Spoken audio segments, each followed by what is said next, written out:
The great hall of Virex Prime was built to remind everyone of power. Its ceiling was so high that clouds of light drifted near the top. The floor was black stone, polished by centuries of alien rulers walking across it. Statues of past queens and war heroes stood along the walls, their stone eyes watching every meeting in silence. Today, the hall was full. Representatives from dozens of alien species sat in curved rows. Some had claws folded politely. Some had eyes that never blinked. Some breathed poison to others, separated only by thin energy shields. At the center stood the Queen of Virex Prime. She was calm, but her calm felt heavy.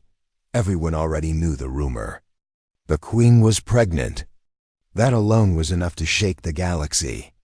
A queen of her species only carried a child once in a lifetime, and never during war. Never during political chaos. And this galaxy was drowning in both. At the far edge of the hall stood a single human guard. His name was Elias Rourke. He wore a simple Earth defense uniform, gray and plain among the shining armor of alien elites. His hands were behind his back. His face showed no emotion, just training and discipline.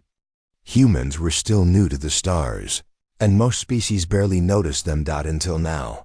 The Queen placed one hand gently over her abdomen. The gesture was small, but it pulled every eye toward her.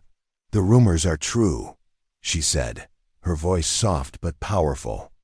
It echoed without effort. "I carry a child." The hall exploded with noise. Voices shouted through translators. Seats shifted. Some stood in anger. Others leaned forward in hunger for power. This child meant alliances, bloodlines, and control of entire systems. Then the Queen raised her hand. Silence fell instantly. Her next words were quieter, almost a whisper. But they cut deeper than any scream. "The secret isn't the pregnancy," she murmured. "It's who the father is." For one long heartbeat, nothing happened. Then her eyes moved. They did not move toward a powerful general. They did not move toward a noble or royal consort. They moved to the edge of the hall. They moved to Elias. Every head turned. Every stare locked onto the human guard. Elias felt it like a physical force, like gravity suddenly increasing. His heart slammed against his ribs. His training told him to stay still, to breathe slowly, to show nothing. But inside, memories crashed into him. Late nights, quiet halls, the Queen walking alone, her crown removed, her shoulders heavy with more than metal. The sound of her voice when she spoke not as a ruler, but as someone tired of endless war. Gasps filled the hall. "A human?" Someone shouted. This must be a lie. An insult to the throne. Elias did not speak. He had no right to. He was not a king, not a hero. He was a soldier who had followed orders and stood watch. That was all. The Queen turned fully toward him now. Her expression was not proud. It was not defensive. It was honest. "This man," she said, "stood when my own people turned away." Murmurs spread like fire. Elias swallowed hard. His mouth felt dry. His hands tightened slightly behind his back. He remembered the first night she spoke to him. She had asked why humans kept fighting even when they were losing. He had answered without thinking, "Because giving up hurts more than dying." The Queen's voice echoed again, pulling him back to the present. "He did not seek power," she said. "He did not ask for reward." Some council members laughed bitterly. Humans always want something. The Queen's eyes hardened. "Then learn this," she said. "Sometimes humans want peace more than victory." Elias felt his chest tighten. He had never planned for this moment. Never imagined the entire galaxy would look at him like this, not with respect, not with hatred, but with fear. Fear of what humans represented. Fragile bodies, short lives, and yet an impossible ability to endure. The hall buzzed with tension. Guards shifted. Weapons powered quietly. Something was about to break, and Elias knew, deep in his bones. That whatever happened next would change the galaxy forever, before the galaxy learned the truth. Before the Great Hall filled with anger and fear. Everything had been quiet. It had started months earlier. During the weakest days of the ceasefire, Elias Rourke had been assigned as a night guard inside the royal wing of Virex Prime. It was not an honor. Humans were placed where no one else wanted to stand long hours, silent halls, no glory. The alien soldiers avoided the night shifts. They said the palace walls whispered after dark. Elias did not believe in whispers. He believed in duty. Every night, he stood near the long corridor that led to the Queen's private chambers. The lights were dim. The air was cool and carried a soft glow from alien crystals in the walls. His boots never moved from the same spot. Humans were good at stillness when they needed to be. On the 7th night, the Queen appeared. She was not wearing her crown. That alone shocked him. She walked slowly. Her steps soft, her posture heavy, like someone carrying an invisible weight. Elias straightened as he had been trained, eyes forward, silent. She stopped in front of him. Do humans find comfort in routine? She asked. Her voice was quiet, almost careful. Elias hesitated. He was not supposed to speak unless spoken to. But she had spoken. Yes, Your Majesty, he said. It keeps us steady. She studied him with glowing eyes that had seen too many wars. Then you must be very steady, she said. That night, she walked away without another word. The next night, she came again. And the night after that. Sometimes she spoke. Sometimes she just stood nearby, listening to the silence. Elias never moved. Never stared. Never reached out. He treated her not as a queen, but as a person who needed space to breathe. One night she asked, "Do humans fear their rulers?" Elias thought for a moment. "We fear disappointing them," he said. "But we fear disappointing ourselves more." The Queen's shoulders lowered slightly, as if a tight string had loosened inside her. She told him things she told no one else. She spoke of endless meetings. Of generals who only understood victory. Of a people who worshipped strength but ignored suffering. She spoke of loneliness sitting on a throne made of expectations. Elias listened. Humans were good at that too. Weeks passed. The ceasefire grew thinner. Assassination attempts failed. Borders shook. The Queen's steps grew slower. Her voice grew softer. One night, she asked, "Why do humans keep fighting wars they know they might lose?" Elias answered quietly, "Because we believe someone has to stand in the way. Even if we fall." She looked at him then, really looked at him, not as a guard, not as a tool, but as a man. That was the night everything changed. She rested her forehead gently against his chest armor. Just for a moment. No cameras. No witnesses. No commands given or broken. Elias froze. Every rule screamed inside him, but she was trembling. So he stayed still. That was how it always was between them. No grand romance. No dramatic words. Just two tired souls sharing silence in a galaxy that never slept. Later, when her condition began to change, Elias did not notice at first. He was a soldier, not a healer. But she walked slower, rested more, smiled less, then suddenly more, when she finally told him. Her voice shook. "This should not be possible," she said. Elias felt the ground disappear beneath his feet. "I didn't," he started. "I know," she said gently. "Neither did I." They both understood what it meant. The galaxy would never forgive this. Still, neither of them wished it undone.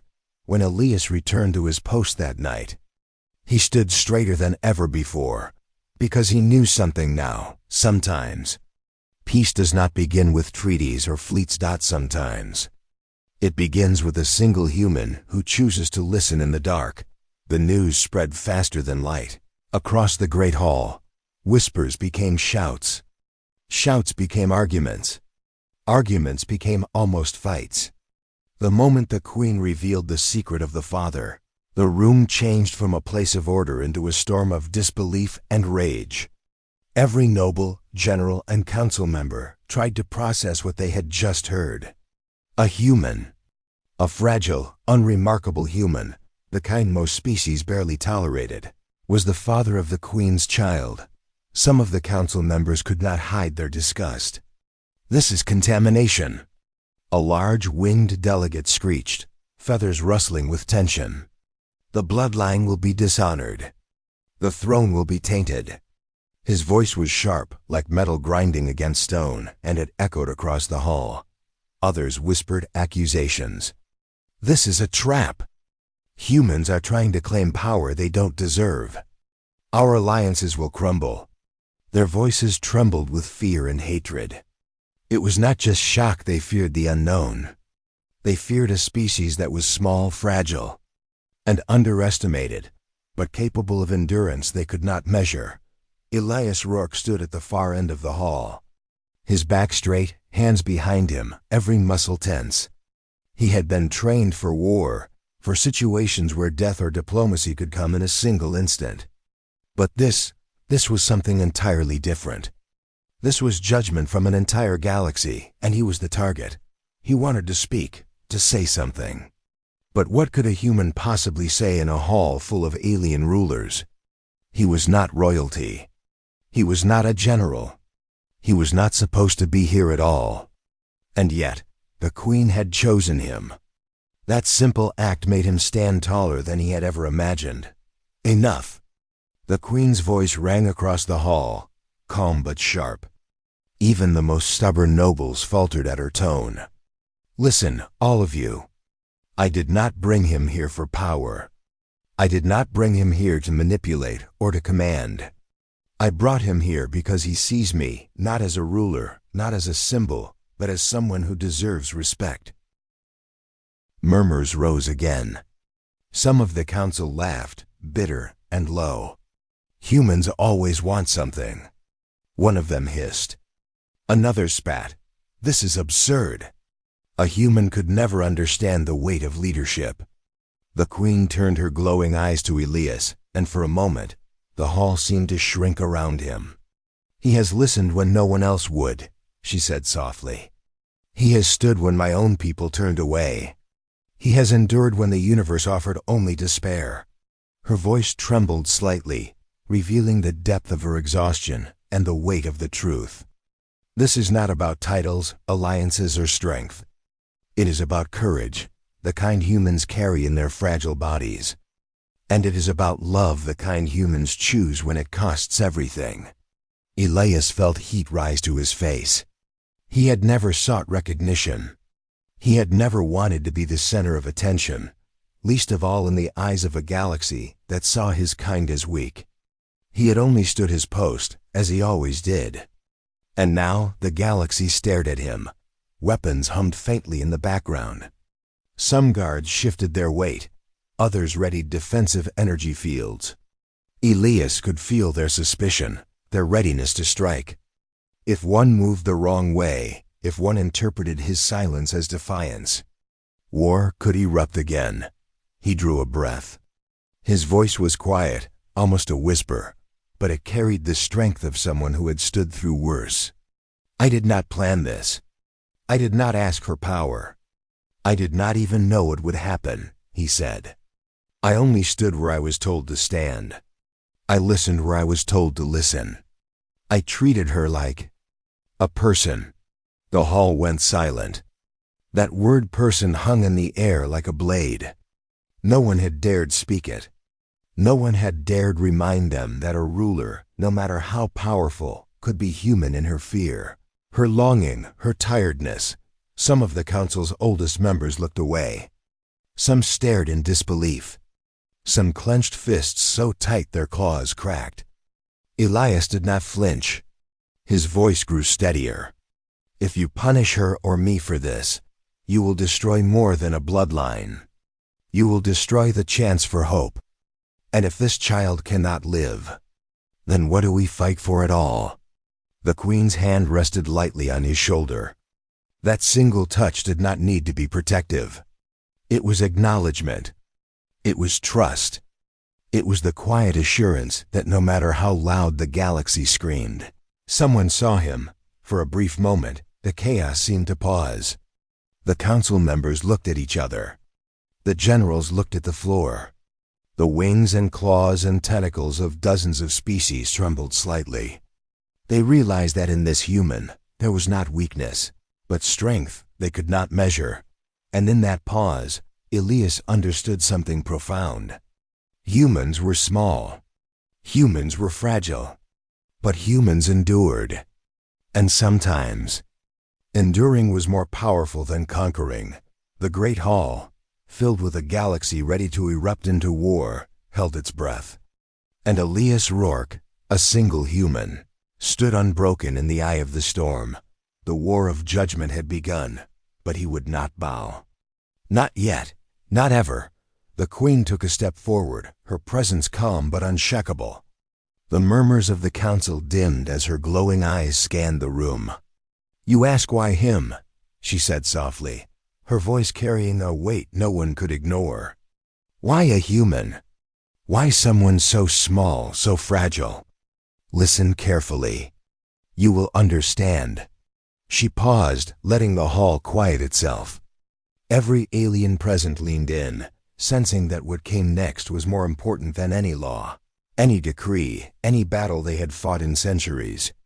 She turned slowly toward Elias, who stood as steady as a mountain despite the galaxy's scrutiny.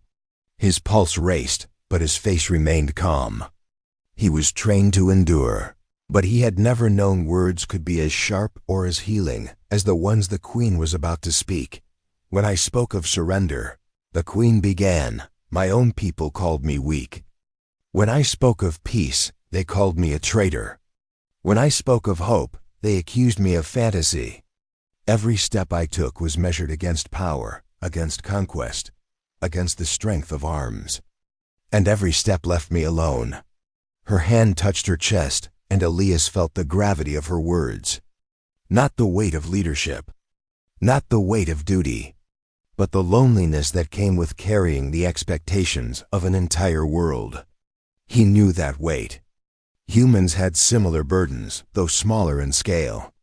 The difference was that humans endured it with choice, not with fear. "And then," she said, her voice softening, almost breaking, "I spoke to him. I spoke to a human. He did not see me as a queen. He did not see me as a ruler or a weapon of war. He saw me as someone who deserved to be heard. And when he listened, I realized something I had almost forgotten. Courage does not come from claws or teeth or fire. It comes from the heart that refuses to break, even when everything around it is broken." The council looked unsettled. Some eyes widened, some narrowed. Many did not want to hear the truth, but the truth was there, glowing in the room brighter than any weapon could shine. Elias, despite being human, embodied something the galaxy had forgotten: endurance, choice, compassion in a world built on force. He did not seek power. The Queen continued, stepping closer to him. He did not ask for reward. He simply stood where others would have fled. He listened when others shouted. He endured when others fled. That is the strength of humans. Elias felt heat rise to his face. He had never considered his quiet actions heroic. To him, it had been duty. To her, it was extraordinary. The difference between being ordinary and being seen as extraordinary was perspective, and she had chosen to see him. The Queen turned back to the council. "You fear this child because you think strength is measured in dominance. You believe the future is decided by power. But humans teach something older, something you have forgotten.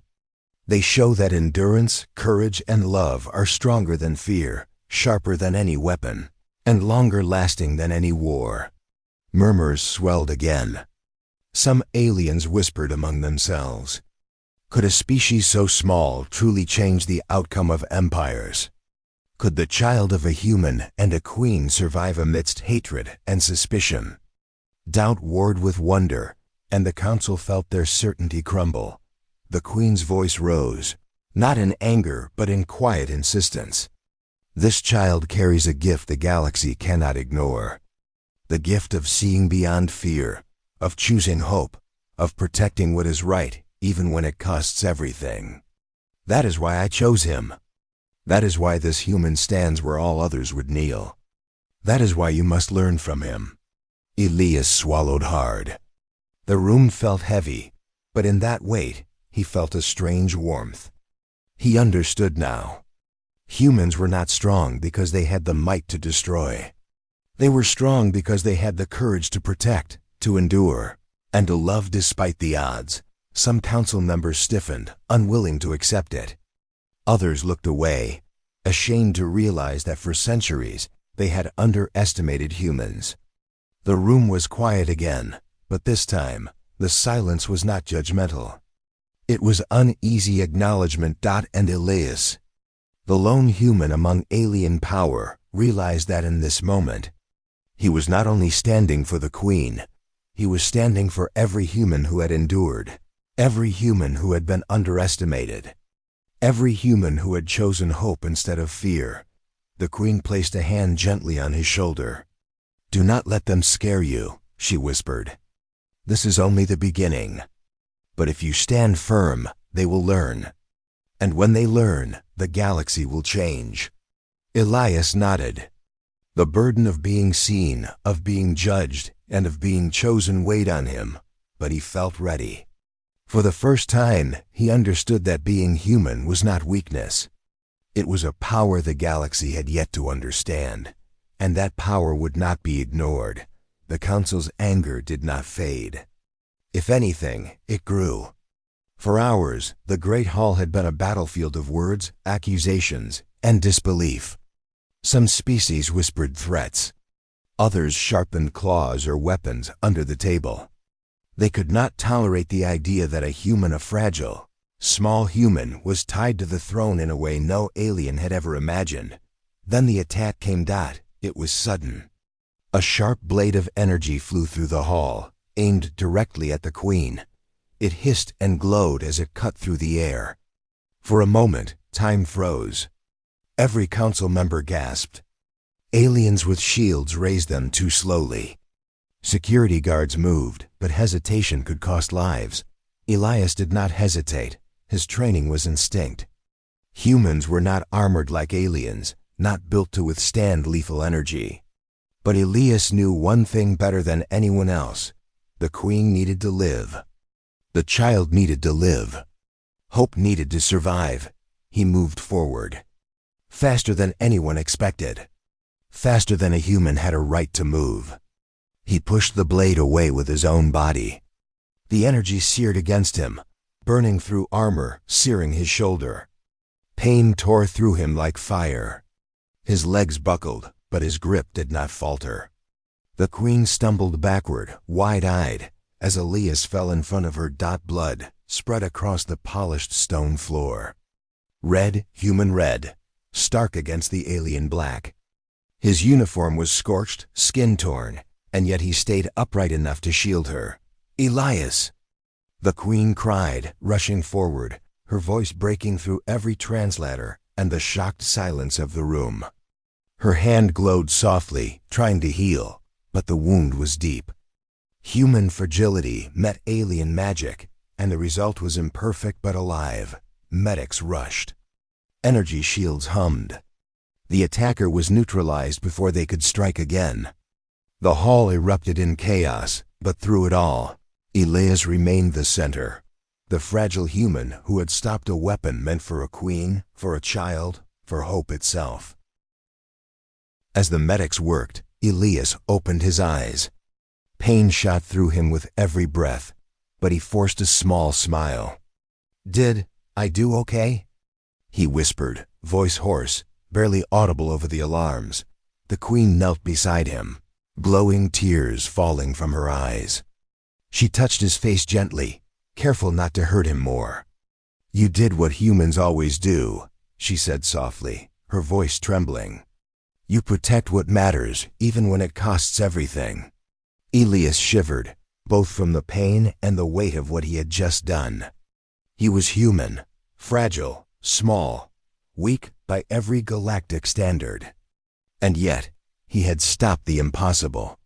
Not with claws, not with fire, not with empire or bloodline. Only with choice. Only with courage. The council looked on in disbelief. Some faltered. Some whispered in awe. No one could deny it. Humans were dangerous, but not in the way they expected. They were dangerous because they could endure, because they could act when fear paralyzed stronger beings, because they could protect something greater than themselves without asking for reward or recognition. Elias felt the Queen's hand tighten around his. He did not pull away. He did not need to. He knew she saw the truth he had always carried quietly inside. Humans were underestimated, yes, but they endured. And sometimes, that endurance was more powerful than any weapon, more terrifying than any army. As medics finally lifted him onto a stretcher, he glanced at the council. They still whispered. They still argued. But the whispers were quieter now. The anger was slower. Somewhere deep, a seed of respect had been planted. The Queen leaned close, her voice almost a whisper that only he could hear. You have shown them what humans can do. Not because of strength, not because of cunning, but because of heart. Elias closed his eyes for a moment, feeling exhaustion and pain flood him. But within that flood was something stronger, pride. Not pride in himself alone, but pride in his species. Humans may have been small, fragile, and underestimated across the galaxy, but when it mattered most, they endured. And in that endurance, they could change the world. The Great Hall had witnessed the impossible. A human had bled for a queen. A human had stood against the galaxy's disbelief. And for the first time, some beings realized, perhaps it was not the galaxy that ruled the humans, but humans who could quietly, invisibly, stand against the galaxy and win. The attack in the Great Hall had changed everything. For the first time, the council and nobles saw the truth. Humans were not weak. They were small, yes. Fragile, yes. But they were brave in ways the galaxy had forgotten. Elias had proved it. He had stood in front of a queen, shielding her from death itself, and had survived. That single act of courage echoed through the halls, the chambers, the corridors of power. And it reached every corner of the galaxy faster than any message could. No one dared challenge the Queen's decision after that. Even the most stubborn generals lowered their claws, their weapons, their voices. What had been fear turned into cautious respect. The child she carried was no longer just a symbol, it was proof. Proof that hope could survive even when the odds were against it. Months passed. The pregnancy continued quietly, without fanfare or scandal. The Queen walked slower now, often placing her hands on her abdomen and smiling softly at the life growing within. Elias remained at her side whenever he could, not out of duty, but out of choice. He was not a ruler. He was not a general. He was a human. And that was enough. The galaxy watched, still murmuring, still uncertain. Would a human survive the responsibilities of this union? Would the child be strong? Could such a fragile species influence the future of empires and worlds? These questions hung like storm clouds over the stars, but the Queen's voice, soft and certain, answered them quietly. This child is not for conquest, she told the council one evening, her glowing eyes steady. This child is for hope, for endurance, for the future. When the child was finally born, the Great Hall waited in a tense silence. Aliens of countless species had gathered. Some out of curiosity, some out of obligation, and some out of fear. They expected fragility. They expected weakness. But when the infant appeared, all expectations shattered. The child's eyes were human warm, curious, full of life. But the skin carried a faint shimmer of alien light, soft and unearthly, a reminder that they belonged to both worlds. The cries were not loud or terrifying, as some aliens feared. They were gentle, determined, and strong. Elias stood beside the queen, holding the infant carefully. He felt a rush of emotions he had never imagined. Awe, love, pride, and fear, all wrapped into one. Humans were small, yes. Fragile, yes. But they endured. And in that tiny body, in that small life, he saw the proof. Humanity could survive the galaxy, not through weapons, not through power, but through choice, courage, and care. The council looked on in disbelief. Some whispered quietly, unwilling to speak too loudly. Others stared, realizing they had misjudged humans for centuries. The child was a living lesson, a reminder that strength could come in unexpected forms. For Elias and the queen, the moment was quiet but monumental. He glanced at her, and she smiled, a tired but genuine smile. "They will try to test us," she said softly. "They will try to doubt this child. But we must endure, together." Elias nodded. Humans had endured wars, disasters, and endless odds. Now they had endured the judgment of a galaxy. He understood then that strength was not measured by size or claws or wings. It was measured by courage and the willingness to stand for what mattered most. Over time, whispers turned to stories. News spread across systems. A human had protected a queen, had earned her trust, and had fathered a child that would symbolize more than power. It symbolized hope, endurance, the quiet, unshakable force of humanity. The child grew, surrounded by love and protection. Proof that even in a galaxy that often judged by appearances, the smallest and most fragile could change everything. And as Elias watched the infant sleep, tiny hands curling around his finger, he felt a promise in his heart. Humans had arrived in the stars not to conquer, but to endure, to protect, and to inspire. The galaxy had seen something it could not destroy. The human and the queen had created life not through domination, but through courage. And that life, the child of two worlds, would carry a lesson the stars could not forget. Even in the darkest reaches of the galaxy, hope had found a way to shine. Years passed. The great hall of Virex Prime had changed in ways no one could have imagined. What had once been a place of endless debate, suspicion, and judgment had softened into a place of cautious awe. Aliens of every kind still whispered, still stared, but the fear had faded. They were no longer looking at a fragile human with suspicion. They were looking at a human who had changed the course of history. Elias Rourke stood once more in the hall, no longer a young soldier trembling under the weight of impossible eyes. Time had carved lines of experience on his face, but it had not broken him. His stance remained steady, proud, human. Beside him stood the queen, still glowing softly, still regal, but her shoulders were lighter. Her eyes shone with a mixture of love, relief, and quiet pride.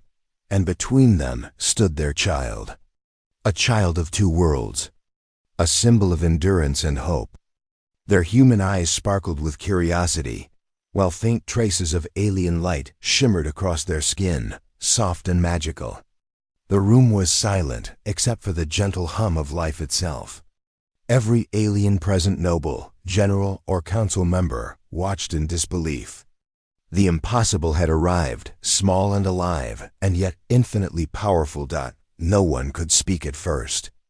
The whispers were gone, replaced by something heavier: awe, respect, the understanding that the galaxy had underestimated not just humans, but what courage and love could do when they refused to bend to fear. The child reached for Elias's hand.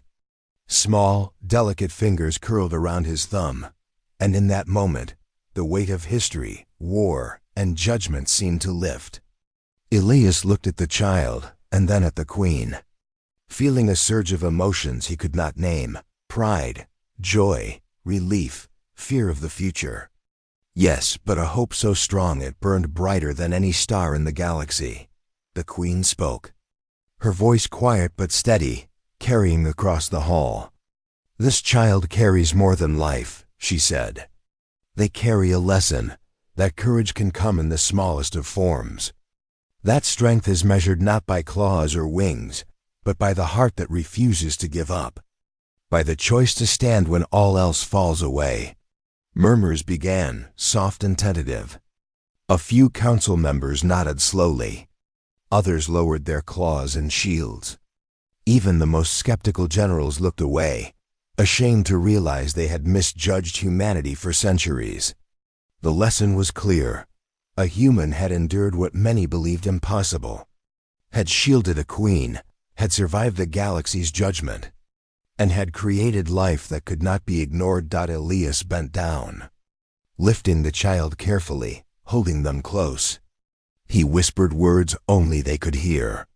"You are stronger than you know. You carry both our worlds inside you. Remember that." The child blinked, as if understanding in a way no words could explain. Their tiny hands pressing against his chest, the queen joined him, placing her hand over theirs. A silent circle of protection, love, and unity. The light of the child's alien heritage pulsed softly between them, like the heartbeat of the galaxy itself. For the first time, the great hall was silent without tension. The galaxy, watching, began to understand something profound. Humans were not warriors built for destruction.